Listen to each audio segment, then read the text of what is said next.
Hello friends. सो ये मेरा पहला वीडियो है। इसमें हम एक्सेसिबिलिटी डिस्कस करेंगे। व्हाट इज़ एक्सेसिबिलिटी टेस्टिंग, और उसमें जो रूल्स फॉलो होते हैं, कुछ गाइडलाइंस हैं, कुछ रूल्स हैं, वैक 2.0 2.1 इन दोनों को डिस्कस करेंगे। तो चलते हैं। एक्सेसिबिलिटी एक्सेसिबिलिटी टेस्टिंग हम लोग बात करेंगे, तो सबसे पहले हमें जानना होगा एक्सेसिबिलिटी है क्या। लेकिन सबको शुरुआत करने से पहले मैं आपसे ये कहूँगा कि अगर आपने अभी तक लाइक नहीं किया है और सब्सक्राइब नहीं किया है तो प्लीज़ इसको सब्सक्राइब करें और वीडियोस को लाइक करें। तो एक्सेसिबिलिटी की डेफिनेशन ये है हमारी, ये बेसिकली ये एक टाइप है सॉफ्टवेयर टेस्टिंग का, जो कि हमें इंश्योर करता है क्या कि जो वेब एलिमेंट्स हमारे हैं, अब वेब एलिमेंट्स हमारे फ़ोन में हो या किसी भी डिवाइस में हो, लैपटॉप, कंप्यूटर, पीसी, किसी पे भी हो, अगर कोई डिसेबल यूज़र है, मीन्स किसी यूज़र को हियरिंग, कलर ब्लाइंडनेस या ओल्ड एजेस है या किसी और तरीके से उसको डिसेबिलिटीज़ है, तो क्या वो इन्फॉर्मेशन यूज़ कर पा रहा है प्रॉपर। मीन्स जो भी वेब पेज पे जो भी इन्फॉर्मेशन पास हो रही है, जैसे कि एक नॉर्मल यूज़र उसको उसको इन्फॉर्मेशन मिलती है, तो वैसे ही क्या एक डिसेबल यूज़र को ये सारी इन्फॉर्मेशन मिल रही है। तो हम लोग को ये इंश्योर करना होता है टेस्टिंग में। अगर कुछ ऐसा है कि एक कोई इन्फॉर्मेशन सिर्फ नॉर्मल यूज़र को ही मिल रहा है, मींस विदाउट डिसेबल यूज़र को ही मिल रहा है इन्फॉर्मेशन, तो हम लोग को इंश्योर करना पड़ेगा कि ये सबके लिए होना चाहिए। एक्सेसिबिलिटी कहता है कि सबको इक्वली इन्फॉर्मेशन पास होनी चाहिए। तो उसके लिए हम लोग कुछ यहाँ पर टेक्निक यूज़ करते हैं, कुछ रूल्स हैं, उनको डिस्कस करेंगे। यहाँ पे मैं बताऊँगा कि जैसे कि अगर किसी के हैंड नहीं है या कुछ प्रॉब्लम है उनको यूज़ करने में, तो टेक्स्ट टाइप करने की जगह पे उसके पास स्पीक करके भी उस वर्ड को टाइप किया जा सकता है, तो उसको स्पीक रिकॉग्निशन सॉफ्टवेयर यूज़ होता है। तो ये देखते हैं कि ये प्रॉपर उसमें काम कर रहा है। कुछ हमारे पास स्क्रीन रीडर सॉफ्टवेयर हैं जो कि वेब पेज पे या किसी भी एप्लीकेशन में जो भी हमारा कंट्रोल है, शो हो रहा है कंट्रोल, उसको प्रॉपर रीड कर रहा है। मीन्स उसका नेम, उसका रोल, उसकी स्टेट क्या है, मीन्स अभी सेलेक्ट है, नॉट सेलेक्ट है, जो भी है प्रॉपर पास कर रहा है कि नहीं। थर्ड हमारा स्क्रीन मैग्नीफिकेशन सॉफ्टवेयर है, जो कि किसी किसी को डिसेबिलिटीज़ जो होती हैं वो लो विज़न की होती हैं, तो मैग्नीफिकेशन में उसको थोड़ा सा जूमिंग कर करके देखना। तो वो जूमिंग जब हो रही है तो प्रॉपर वो जूमिंग काम कर रही है हमारी, मीन्स जो हमारा वेब कंटेंट है या कोई एप्लीकेशन है वो उसको अडॉप्ट कर पा रहा है कि नहीं कर पा रहा है, यही हम लोग इसमें चेक करते हैं। और एक्सेसिबिलिटी में सबसे मेन फैक्टर ये भी है हमारा कीबोर्ड। मीन्स अगर किसी को मोटर डिसेबिलिटीज़ है, मीन्स किसी के हाथ कांपते हैं तो माउस यूज़ नहीं कर पाएगा, तो वो कीबोर्ड से नेविगेट करेगा। तो कीबोर्ड से नेविगेट करने के लिए हर एक इंटरेक्टिव एलिमेंट्स जो भी है वो कीबोर्ड से एक्सेसिबल है कि नहीं है, मीन्स उसकी फंक्शनलिटी कीबोर्ड से हो पा रही है, कीबोर्ड से उसका उस पर फोकस जा रहा है कि नहीं जा रहा है।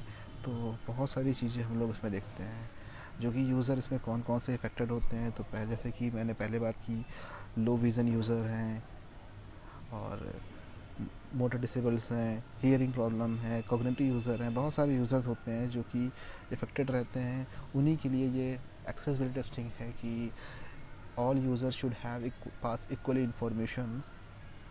सो बेसिकली यहाँ पे हम लोग गाइडलाइंस की बात करेंगे। तो एक्सेसिबिलिटी के बहुत सारे स्टैंडर्ड्स हमारे हैं, जैसे कि W3C, वकैक 1.0, वकैक 2.0, BITV 1.0, सेक्शन 508, बहुत सारे हैं। बट वकैक 2.0 अगर उसकी बात करें तो ये एक्सेप्टेबल है, हमारा वर्ल्ड वाइड एक्सेप्टेबल है। Means most of the countries में इसको यूज़ करते हैं। हम लोग यहाँ पे देखेंगे स्लाइड में, यहाँ पे ये रेड मार्क्स दिख रहा है आपको मैप में पूरा। मीन्स इसका मतलब ये है कि जितनी भी ये रेड मार्क्स दिख रहे हैं, ये सारी कंट्रीज़ हमारी वकैक स्टैंडर्ड को अडॉप्ट करती हैं। तो यहाँ पे देखोगे मोस्ट ऑफ द कंट्रीज़ इसको यूज़ करती हैं। रूल्स बहुत सारे हैं लेकिन वकैक 2.0 ही फॉलो होता है। तो सिंपल अगर वन वर्ड में बात की जाए, तो अगर एक्सेसिबिलिटी सीखनी है तो हमें वकैक भी आना पड़ेगा, पूरा वकैक सीखना पड़ेगा। वकैक सीखने के बाद हम लोग एक्सेसिबिलिटी सीख पाएंगे। तो एक्सेसिबिलिटी मीन्स वकैक रूल्स। तो हम इस वीडियो में वकैक रूल्स ही डिस्कस करेंगे। वकैक 2.0 आगे, इन रूल्स के बाद में वकैक 2.1 के भी सारे रूल डिस्कस करेंगे। वकैक 2.0 गाइडलाइंस एंड प्रिंसिपल्स। तो इसकी 12 गाइडलाइंस हैं और 4 प्रिंसिपल हैं इसके: परस्यूएबल, ऑपरेबल, अंडरस्टैंडेबल, रोबस्ट। और इसमें गाइडलाइंस में सक्सेस क्राइटेरियाज होती हैं। अब ये सब थोड़ा सा नया लग रहा होगा, अभी आगे जैसे जैसे हम लोग बढ़ते रहेंगे ये सब कुछ बहुत ईजी है, बस बने रहिए इस वीडियो में। तो यहाँ पे 4 प्रिंसिपल हैं। परसीएबल मीन्स यूज़र इंटरफेस, जो भी इंफॉर्मेशन है वो ईज़िली पास होनी चाहिए यूज़र को, इसका मतलब यही है। सेकंड हमारा है operable, means every control should have operated by a keyboard through another 80 devices. 80 means assistive technologies हमारी।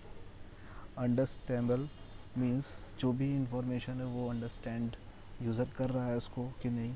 रोबस्ट मीन्स रिलायबल होनी चाहिए। पहला रूल यहाँ पे हम लोग बैकैक का ये है 1.1.1 नॉन टेक्स्ट कंटेंट। इसमें बहुत सारे रूल्स हमारे हैं और इसमें लेवल होते हैं AA और AAA वकैक में।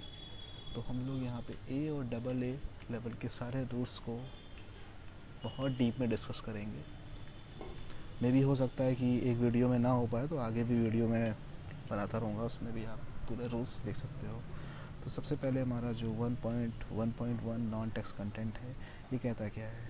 ये कहता है कि अगर कोई भी नॉन टेक्स्ट कंटेंट है, नॉन टेक्स्ट कंटेंट मतलब क्या हो सकता है? कोई भी इमेजेस हमारी जिसमें टेक्स्ट तो होता नहीं है इमेजेस में, कोई ऐसा नॉन टेक्स्ट कंटेंट मीन्स कोई भी इमेज, तो उसमें क्या होना चाहिए? उसका एक अल्टरनेटिव टेक्स्ट होना चाहिए। और अल्टरनेटिव टेक्स्ट उसकी इमेज की जो एक पर्पस है, इमेज का जो मीनिंग है, उसको पास करना चाहिए। हर एक इमेज का ऑल्ट होना चाहिए। लेकिन यहाँ में कुछ एक्सेप्शनल केसेस भी होते हैं, जैसे कोई डेकोरेटिव इमेज है, फॉर्मेटिंग है या पेज पे विजिबल नहीं है, या कोई कैप्चा है, तो इसमें ऑल्ट जो है डिस्क्रिप्टिव नहीं होना चाहिए, बट ऑल्ट प्रेजेंट होना चाहिए। अब डेकोरेटिव, फॉर्मेटिंग और इनविजिबल इमेज होती है, पहले ये डिस्कस करेंगे। डेकोरेटिव इमेज जिसका सिर्फ पर्पस होता है पेज पे हमारा डेकोरेशन पर्पस होता है, डेकोरेशन की पर्पस से यूज़ की जाती है, उससे कोई हमारी इन्फॉर्मेशन पास नहीं हो रही है। फॉर्मेटिंग भी सेम है, फॉर्मेट के उसको थोड़ा सा इंटरेक्टिव डिज़ाइन देखने के लिए बनाया जाता है। इनविजिबल बैकएंड में है, वो शो ही नहीं हो रही, तो उसका हमें ऑल्ट चेक करने की कोई ज़रूरत नहीं है। हमें ऑल्ट उसी का चेक करना है, मीन्स ऑल्ट डिस्क्रिप्टिव उसका चेक करना है। ऑल्ट तो सभी का होना चाहिए, कोई भी इमेज है तो हर इमेज का ऑल्ट होना चाहिए अगर वो पेज पे विजिबल है। अगर डेकोरेटिव है तो उसका ब्लैंक होगा, मीन्स नल होगा ऑल्ट, लेकिन ऑल्ट होगा। बट अगर कोई हमारी इन्फॉर्मेटिव इमेज है, अगर कोई इन्फॉर्मेशन पास हो रही है, तो उसका ऑल्ट डिस्क्रिप्टिव होगा। मैं दिखाता हूँ आपको। जैसे हमारी ये इमेज है रजिस्टर योर इंटरेस्ट, तो यहाँ पे हम लोग देखेंगे कि ऑल्ट जो है कैसा है? नल है। नल कैसे पता चला आपको? ये देखेंगे आप यहाँ पे, तो ऑल्ट 2 कोट में कर दिया गया, डबल कोट में। डबल कोट का मीन्स होता है नल, मीन्स ब्लैंक, उसकी वैल्यू कैसी है? ब्लैंक है। तो इस तरह के इशू हम लोग लॉक करते हैं। और इसमें लिखेंगे meaningful alt should be present for जो भी हाईलाइटेड हमारी इमेज है। पेज पे कई बार बहुत सारी इमेजेस होती हैं जिनके ऑल्ट हमारे ब्लैंक होते हैं, तो हमें ये भी चेक करना है कि ऑल्ट हमारा ब्लैंक, अगर कोई इन्फॉर्मेटिव इमेज है उसका ऑल्ट ब्लैंक नहीं होना चाहिए। उसका ऑल्ट कैसा होना चाहिए? डिस्क्रिप्टिव होना चाहिए। तो डिस्क्रिप्टिव में यहाँ पे क्या हो सकता है? सजेशन अगर आप देना चाहो डेवलपर को तो दे सकते हैं, रजिस्टर योर इंटरेस्ट, इस तरीके से कुछ। अभी मैंने यहाँ पे इसको हाईलाइट किया हुआ है, ये इमेजेस है, ये इमेजेस है, तो इन सब का कैसा ऑल्ट है? यहाँ पे आप देखोगे इस जगह पे, तो नल है ऑल्ट। यहाँ पे ऑल्ट यूज़ ही नहीं किया गया है, तो ऑल्ट होना चाहिए।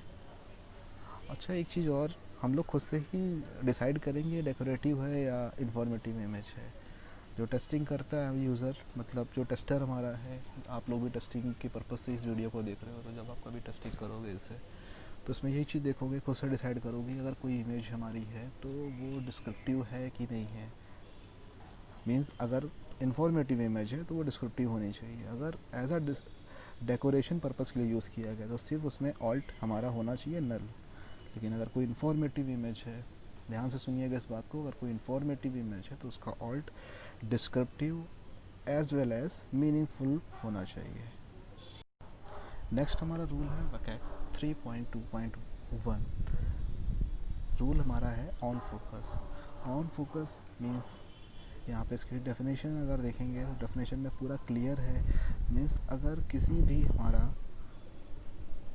कंट्रोल पे फोकस जा रहा है, कीबोर्ड से आप पहुँचे उस पर, और वो बाय डिफ़ॉल्ट उसकी स्टेट क्या है, चेंज हो रही है। मीन्स ऑटोमेटिक जैसे ही फोकस गया उसकी स्टेट चेंज हो गई। तो इस तरह के इशू जो भी हैं तो हम लोग लॉक करेंगे ऑन फोकस में। कई बार आप लोगों ने देखा होगा जब कभी कीबोर्ड से नेविगेट करोगे, किसी ड्रॉप डाउन पे फोकस गया और ड्रॉप डाउन ऑटोमेटिक एक्सपेंड हो गई। तो ड्रॉप डाउन ऑटोमेटिक एक्सपेंड नहीं होनी चाहिए। कई बार अगर कोई एक फॉर्म फील्ड है, अगर आप फॉर्म फील्ड को फिल कर रहे हो तो फिल करते करते सपोज समटाइम्स होता है टेलीफोन वाली, जैसे कि यूएस वगैरह की जो साइट्स हैं उसमें जो टेलीफोन की साइट होती है, कॉलम होता है, तो उसमें देखोगे आप जैसे ये दो लेटर्स में आप डिजिट टाइप करोगे तो नेक्स्ट फोकस ऑटोमेटिक मूव कर जाएगा नेक्स्ट फील्ड पे। तो ऐसा नहीं होना चाहिए। अगर ऐसा कहीं हो रहा है तो आप उस तरह के इशू सारे और फोकस में लॉक करोगे।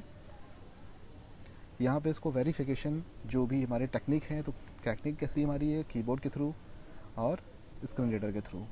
कीबोर्ड के थ्रू कैसे, हम लोग जब कभी भी नेविगेट करते हैं पूरे पेज पे तो नेविगेशन का एक की होता है कीबोर्ड से, टैब की। टैब की के थ्रू हम लोग पूरे पेज पे नेविगेट कर सकते हैं। अगर हमें वापस जाना है, मीन्स बैकवर्ड नेविगेशन करना है, तो हम लोग यूज़ करेंगे शिफ्ट प्लस टैब की। और अगर किसी को सेलेक्ट करना है कंट्रोल को तो हम लोग उसमें सेलेक्ट करेंगे इंटर और स्पेस बार से। स्पेशली रेडियो बटन को एरो की से सेलेक्ट करेंगे। तो ये तो हमारा नेविगेशन है।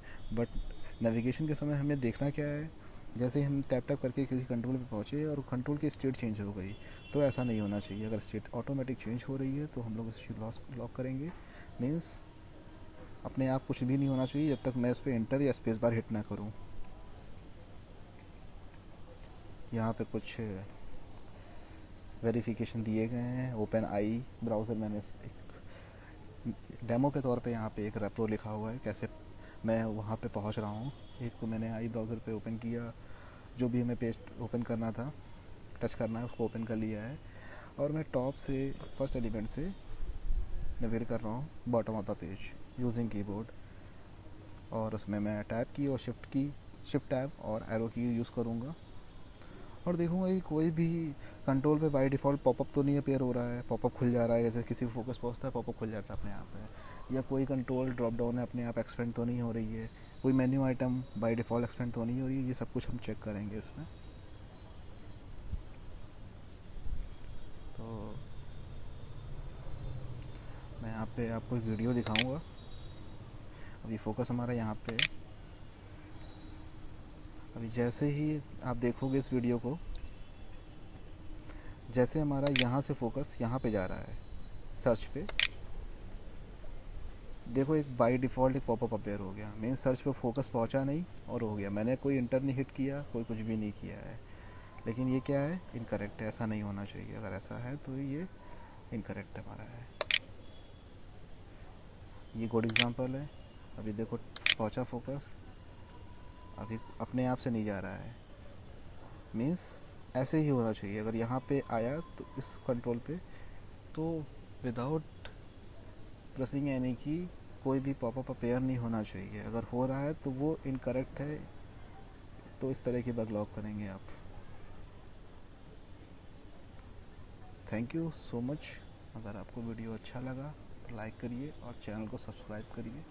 आगे इसके और भी रूल्स जो हैं तो मैं नेक्स्ट वीडियोस में इसमें मैं शेयर करूँगा आप लोगों से।